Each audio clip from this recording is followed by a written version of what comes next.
Nation story. All right, thanks for staying. Now, according to the Minister for Disaster Management, Sadiya Umar Farouk, the recent floods in the West African nation have become an overwhelming disaster as most of the states were not fully prepared, despite several warnings. The reasons for the disastrous flood in the nation is said to be heavy rain and climate change. However, if experts are to be believed, poor planning and infrastructure has exacerbated the damage. According to experts, flooding is expected to continue until the end of November. This is focused on the discussion at this moment, and we have in the studio Honorable Frederick Agbedi, representing Sagbama, Ekiremo Federal Constituency of Bayelsa State, to talk to us about this. Thank you so much for joining. Thank you. Good morning, Nigerians. Right. You're welcome. All right. Well, this is something that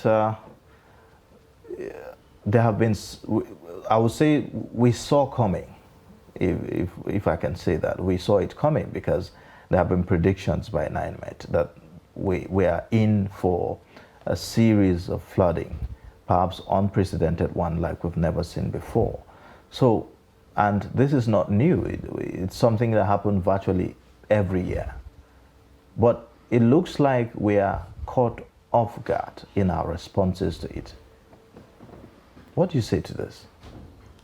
Yeah, first let me empathize with all the victims, the various states, communities, local governments that are so impacted by this massive, flood, across Nigeria and even beyond, I know that the situation is not limited to Nigeria. There are other continents and nations that are also affected by this same situation, which apparently has to, like you said, got to do part of it with climate change, and then the issues of dam and normal flooding that also are associated with the seasonal changes, But coming back home, clearly, I want to agree with you that flood is nothing new, not anything strange.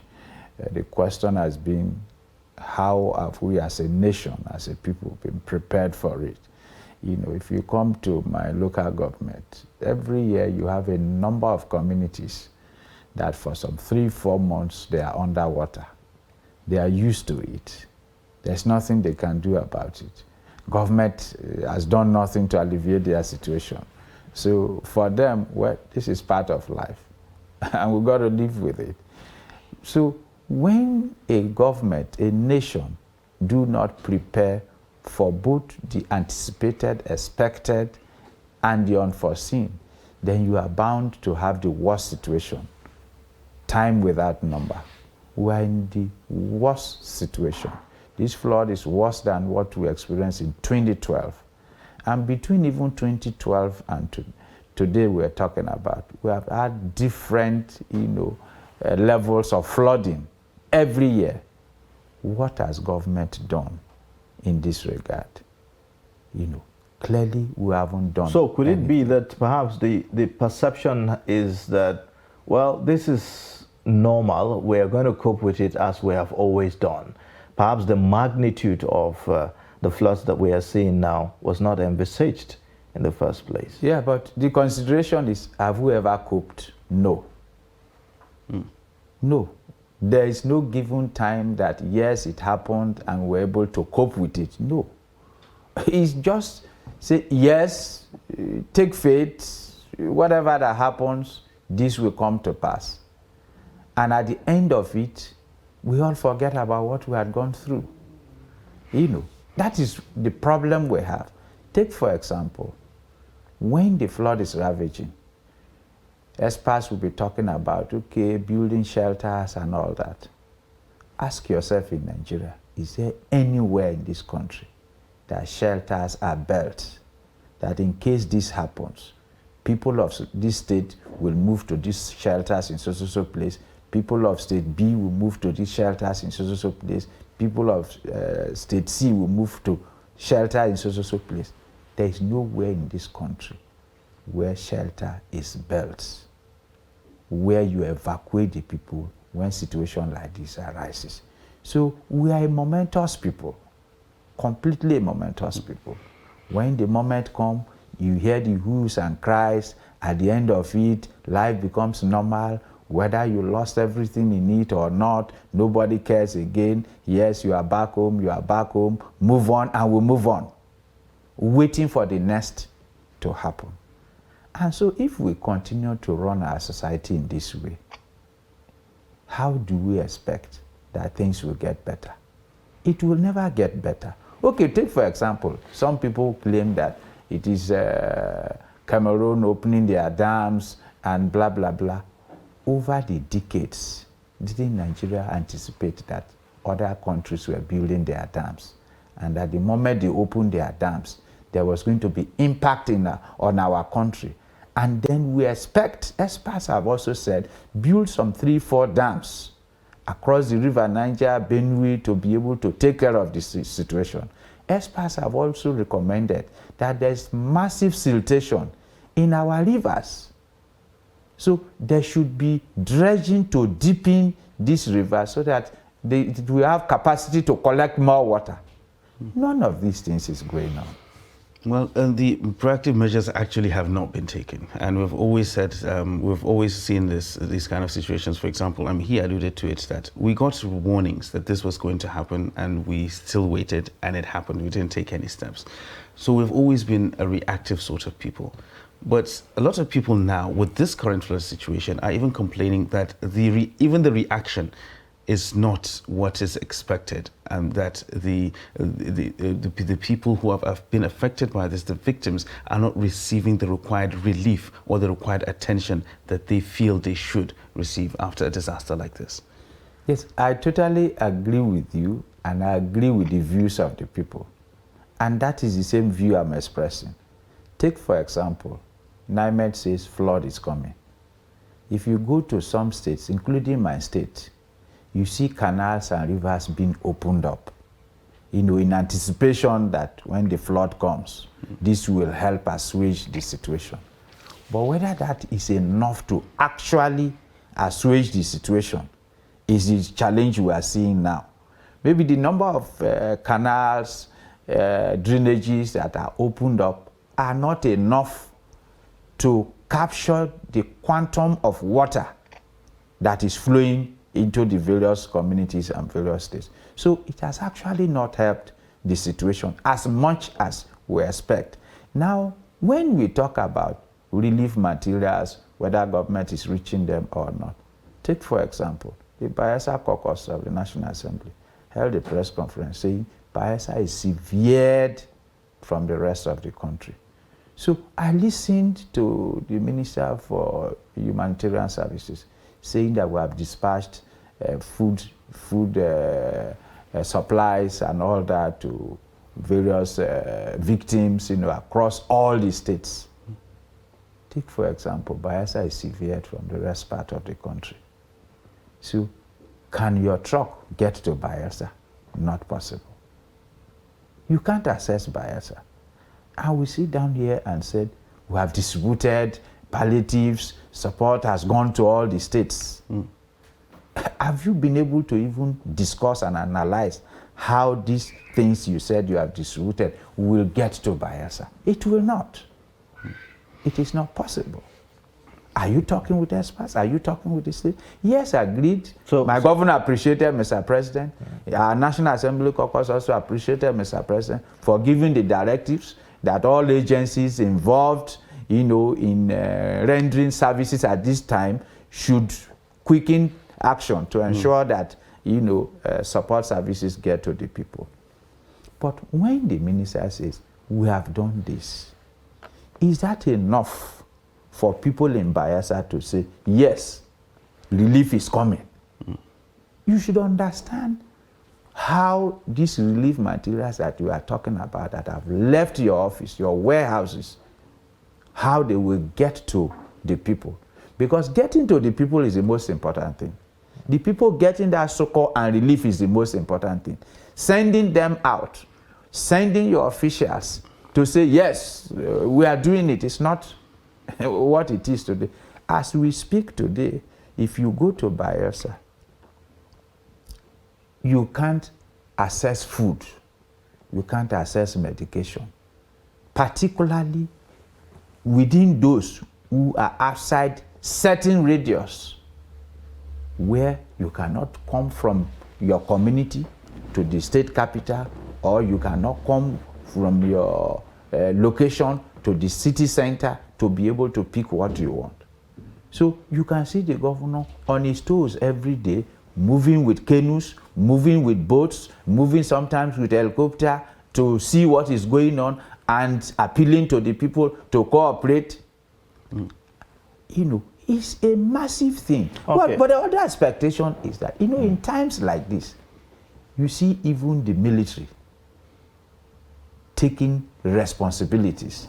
You see it in other climes. So in disasters like this, the military, army, air force, navy mobilize your assets, you know, by air. But if Bayelsa is cut off, Bayelsa has an airport. Can the air force take food items, airlift items to Bayelsa airport? hopefully the airport is not submerged. It's not submerged. Because yesterday I saw reports of how even hospitals, schools, and other government institutions are submerged and all of completely. that. And that also speaks to... As I speak to you, my house in my local government headquarters has been underwater for almost 2 weeks. My house in Yanangoa has been underwater for about a week. So now, in this instance, now that we have this, all of this happening, how do we deal with the likelihood of a health crisis? Of course, it's already there. That could, you know, break out as a result of this. And if we have hospitals submerged underwater, what are our options? The options, as we speak, are that there have to be massive mobilization. All agencies, be it in the armed forces, be it in humanitarian services, you know, both within the country and internationally, there has to be massive mobilization. And that's where I was even talking about with even the military intervention. You know, they also render medical services when situations like this arise. So mobilize all strata of support to the people. Because right now, I know that at the point they moved some patients from the Niger Delta University Teaching Hospital, some patients gave up, including my elder brother's wife, died in the process of moving from that teaching hospital to the Federal Medical Center. She gave up. A lot of others died in that process. Do you think that our institutions are prepared for the magnitude of what we are seeing right now? I mean, this flood is happening in 28 states out of the 36 states, you know, of the country and all of that. So how prepared are we really to, you know, be everywhere, you know, even at the same time? We are certainly ill-prepared. That's the truth of the matter. We are certainly ill-prepared. Yes, NIMET was saying this was going to happen, but what were we doing towards? And that's why I talked about the issue of even shelters. You know, for how many decades? Even between 2012 and today, have you built one shelter? So we are ill-prepared. In fact, we're not prepared at all. It's not a matter of even being ill-prepared. We're not prepared at all. It was like the moments come and the moments go. So why do we bother? Wait for the moment to come and it will certainly go. I mean, some will say, some will say, I mean, you are in government as well. I mean, being a lawmaker and all of that. At your own level as lawmakers from Bayelsa State, for instance, what have you been able to do in this instance, and what are you maybe planning or whatever? First, I had cause to say in the floor of the House of Reps that the life of a Nigerian is now equal 1 minute silent because of the speed of insecurity and the way lives were mowed. Now, this issue of flood is a similar narrative where every year Parliament is talking about flood, relief materials, help, build shelters. But each time the budget comes, you will not find any of such things. You suggest that this has happened, flood has cut off this road, we need one span bridge so that it will now allow water movement. Instead of the culverts that the water will pull off and then spread into communities, do a one-span bridge, do a two-span bridge in this location so that the movement of water will flow freely, so that it can save communities. It will never be a priority, and you will never find it in any budget. So the point is that we are not doing anything. Yes, we raise it. And as Parliament, once you put that in the budget, they will say you have padded the budget. It is an envelope budgeting system. So a ministry will tell you, this is what my envelope can capture, and so any other thing that is going to bring support to the people is not included in my envelope. And so these are the issues. For us at the National Assembly, it is our duty from the various states to continue to bring the pains of our people to the center to say, what can we do to alleviate the situation?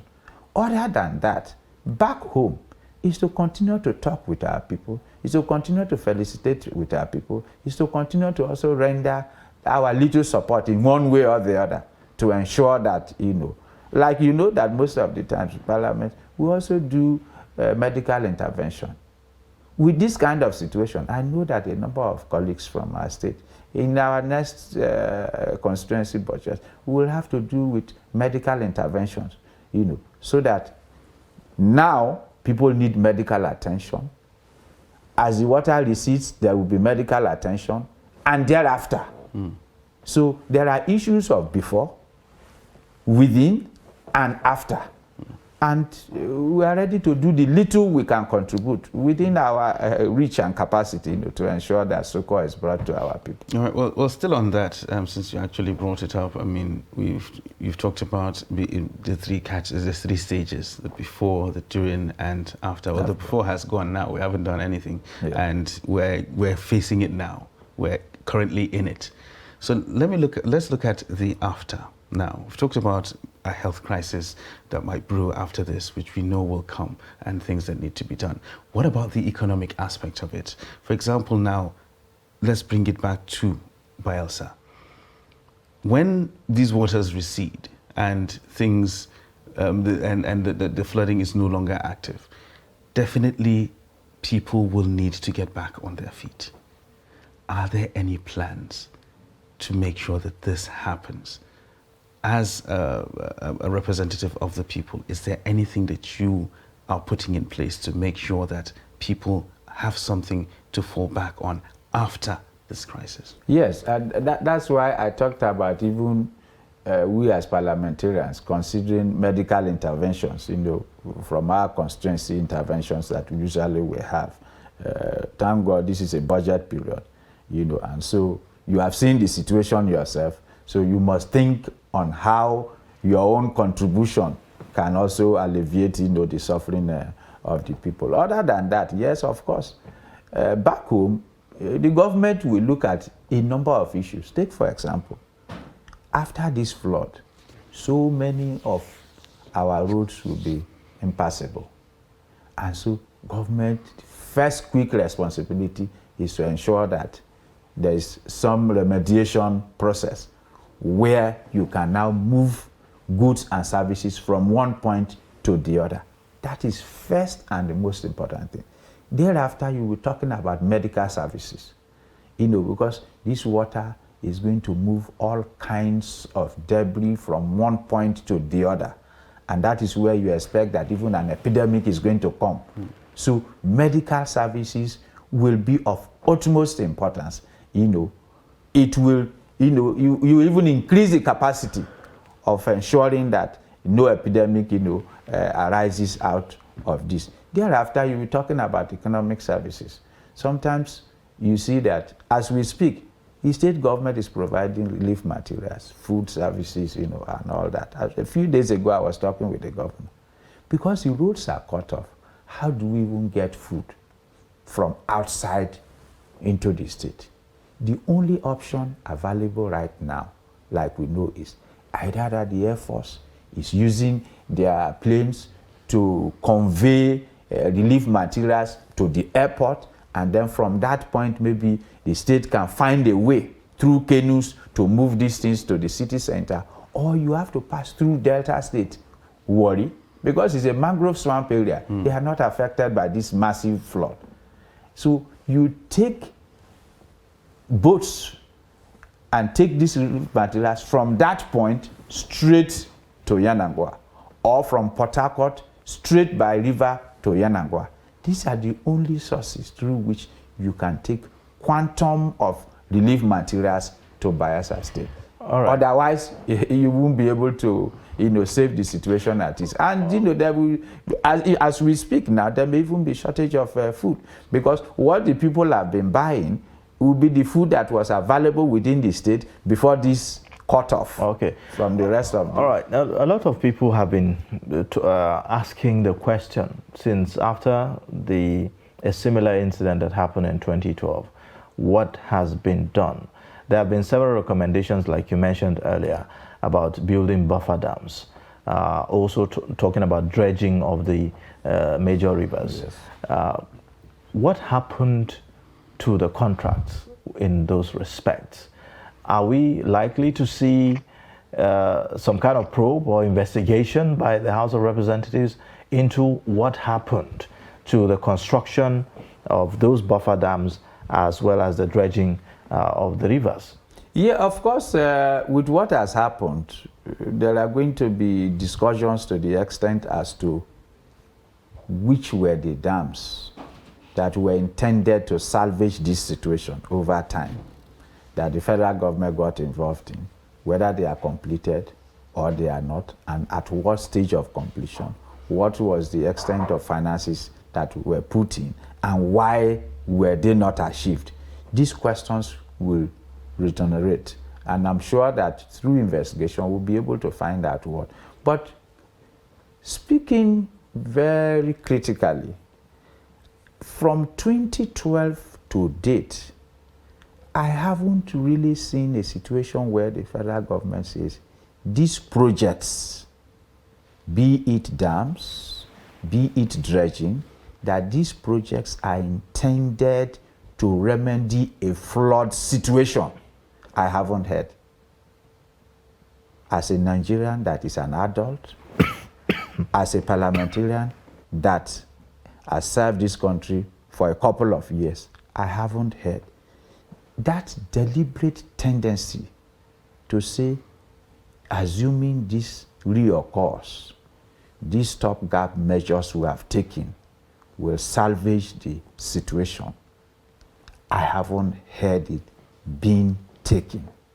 And so Parliament, with this massive flood, which is even much more than the 2012 flood, we are going to put our thinking caps, our research departments together to really unearth how much we have done as a nation, as a government, to see that we remedy this situation. Okay, we are likely to see food shortages. Of course, yes. Food security insecurity is facing us as a result of this flooding. I mean, thousands of hectares of farmlands have been submerged as a result of this.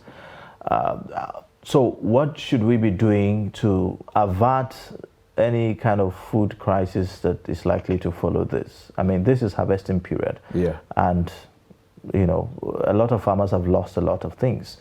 Right now we have policies that is banning importation of certain food items. Is it time to revisit that, maybe for the time being, so that we can avert the likelihood of a food crisis, which we are already in anyways? Of course, in a critical situation like this, you have to reverse certain decisions to ensure that first, your people have access to food, have access to medication. And so You cannot, in a stricto sensu thinking process, say, oh, this is the decision, this is the law of this nation, and so we'll keep it. You remember that sometime in 1983, we had essential commodities, where government bought rice and other essential commodity and distributed to across the nation to workers, and all that. So you pay some percentage of money, to buy that. We are back to that kind of situation, where government has to make it possible to access foodstuffs wherever they can be found, whether it is as to importing it. Because if the flood recedes, you cannot immediately go back to farm and then harvest food and then come to. So that food scarcity is expected, and it's going to be across the nation. So government will ensure that wherever they will have access to food for the people, medication for the people, whether it requires importation, certainly that has to be done to alleviate the suffering of the people in the interim before you talk about going back to the farm. Because like you said, farmers didn't harvest their farms. I know my wife has a small farm, and within this period, she was struggling to make sure that she harvested everything before the floods. The last day she showed me how she was driving through the river, and I warned her never to try it anymore, because it will be suicidal for you to be a victim of the flood, yes, but when life is lost, it's a more colossal damage. Double tragedy. So exactly. I told her never. But today, she's selling part of her harvests to the people. And we're also eating part of it at home. All right.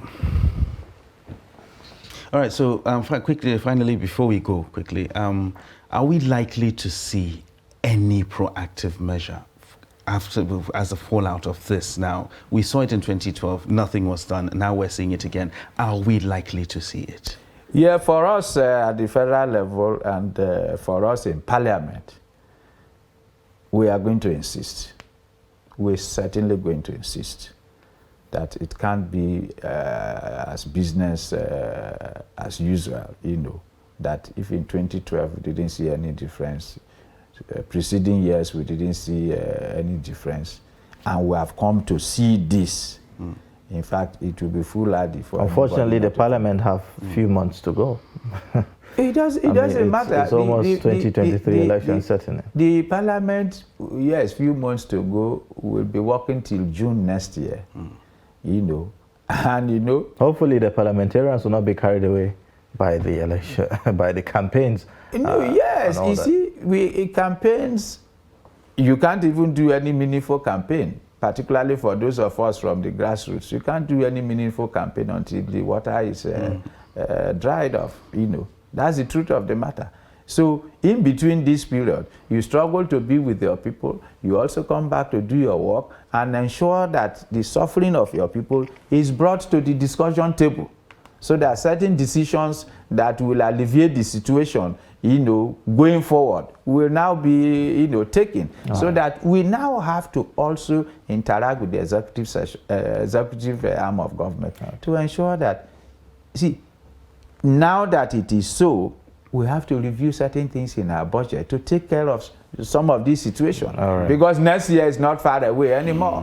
All right, thank you so much. This is where we would have to end the discussion. We thank you for coming on Daybreak and giving us more insight on this. We appreciate that. Thank you very much. Our guest is Honorable Frederick Agbedi. He is House of Representatives member representing Sagbama Keremo Federal Constituency of Bayelsa State, talking to us about some of the efforts and way forward as far as this is concerned.